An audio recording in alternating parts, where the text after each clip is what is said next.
Hey, everybody. Hope you're all having a great week. I've been getting some good positive vibes from folks, so I want to get back. Shout out to Dylan for giving me some good words today. Doo-Wop, who does my intro video, also. And some folks that are really coming back to me and saying, like, hey, the stuff you showed me actually works for me. And that's great. I really just do this not to make a big YouTube channel. I don't care if people subscribe. In fact, don't like, share, and subscribe, but just try to learn something. And that's all I want to do. I want to share what I've been taught, and I want to be the person that I needed 10 years ago when I started.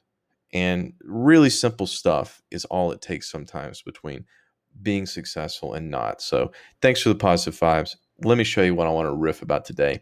Again, it's the 50% levels.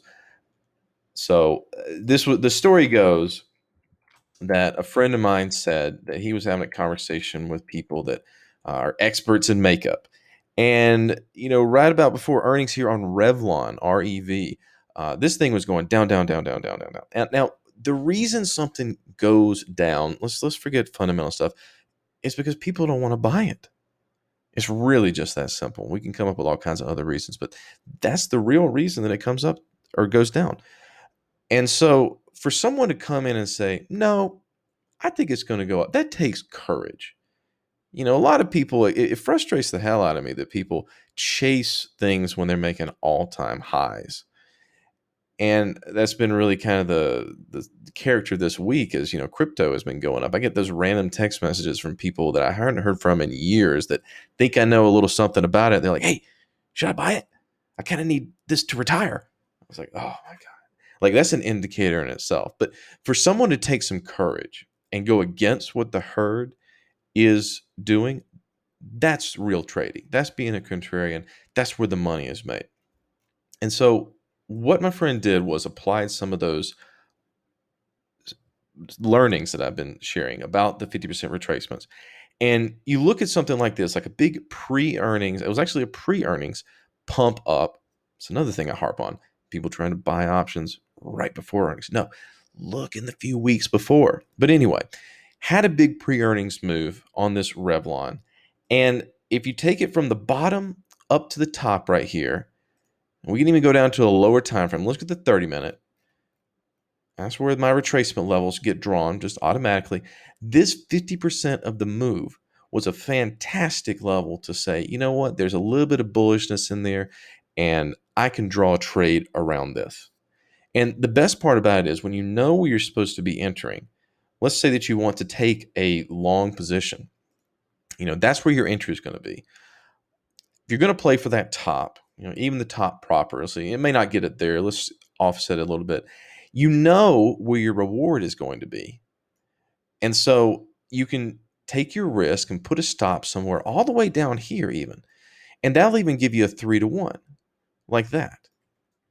Let's see that. Yeah. So, I mean, like if you could have bought here at the 50%, put a stop at 750, try to take it up to 14, you're in a really good shape for a high reward, low risk trade. You know where you're going to be wrong. And as it just so happens, you can actually set it just below this low right here. I mean, if it breaks that low, that's really when this trend's going to be over. But as long as it holds this level, you're going to be in good shape.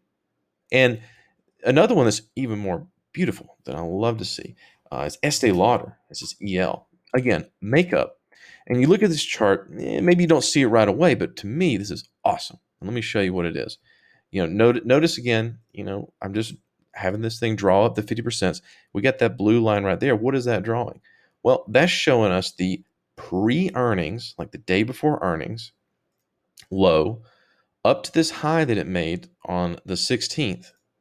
And boom, right here. And there's one more thing that makes this even better. If you look at this price action right here, where you had a little bit of hesitation and a gap.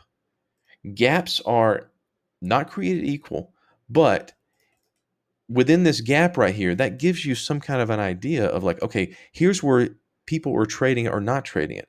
And so right before it launched to that gap, that's a level. And even better, a third thing you have going on is this high that it made on the morning open of earnings. All this comes together at a level that can be really, really clear and just perfectly held it. Now, I don't know what this is going to do. Don't go jumping into it. But I just want you guys to take a look at it. This is how you structure a trade with some basis. Things that work often enough where if you take low risk and high reward setups, you can win in the long run. You're not going to win everything. We all know that. We've all read that going into, trading, that nothing's going to be 100%. But really, if you just get enough of these 3-to-1s, you only have to be right 26% of the time to be better than break even. And of course, being disciplined is important, but it's really trading is difficult because we have to go against some of our base emotions. But it's really simple when you think about it mathematically, what you have to do to be successful. Remove the emotion and come up with some concrete rules, some things that you look for in ways that you trade, and you can make money on this. But if you don't, you're just going to be like everyone else. You need to take that step outside the herd and think differently and structure your trades around something that you can go back and look at. It happens often enough. So, hope you all have a great Thanksgiving with friends and or family. Eat yourself full, and we'll see you soon. Bye-bye.